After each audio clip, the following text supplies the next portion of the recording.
So Max, Yes, Professor. why would anyone use this instead of going to class or just doing a Zoom? Well, first of all, this has certain capabilities. You see, in a class, you're in the real world. There's certain laws of physics you have to obey. There's certain, well, you here there's things you can do for data visualization. So for example, I can take a virtual test, right? You wouldn't be able to do this in a real classroom. There's other activities like simulations, like I have an idea that I don't want to leak yet, but you can do let's say a cybersecurity breach simulation. Yes, we discussed it. We say that we may create a place for us to for the students to check what sports may indicate a cybersecurity risk.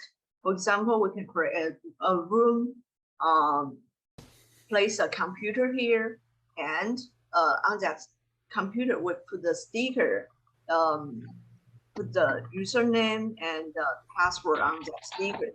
Students should know that this is also a kind of cybersecurity risks, because you cannot put your password or username in public or in your office. It's very risky.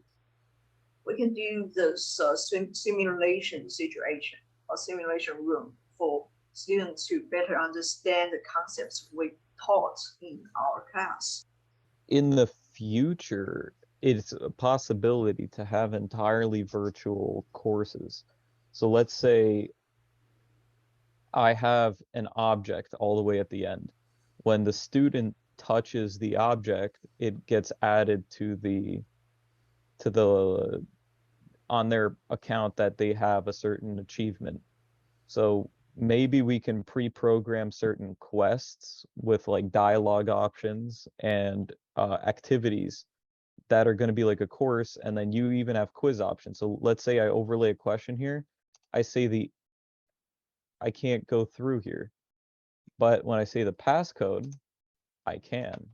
Also, I have this set up I have a bot set up, so whenever people log in, I get a notification. The bot sends a notification and the time and the date when people logged in. I used an API to do that. So that's an example of the Sky Zone. It's a testing area. I think the power of this platform is not just visualizing the classroom. If it's just to visualize the classroom, I think Zoom could satisfy most of the needs of the students. I think the power of this platform is to visualize something beyond the classroom. Like you could, for example, in that auditing class in the future, you could visualize the auditing environment, right? Yeah. So like, for example, here we can visualize an actual auditing environment. So we have a traditional workplace with cubicles. Yeah. So that's what Zoom cannot do, and the traditional class cannot do, right? So yeah, I think that's the benefit the VR could bring to the accounting education. Yeah. So that's my comment. And that's Dr. Lu Zheng, who just got her doctorate this week. Congratulations. It's a big deal.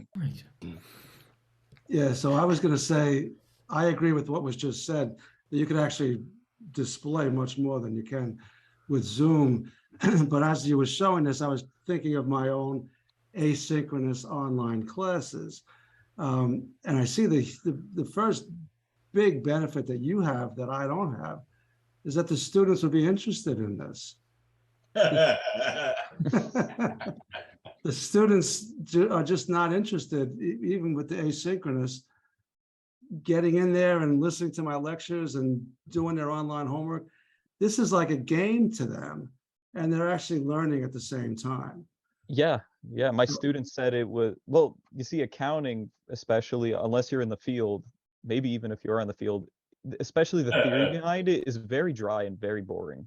Right. This at least shows people that, hey, accounting can be fun too. Right. I think it's fabulous.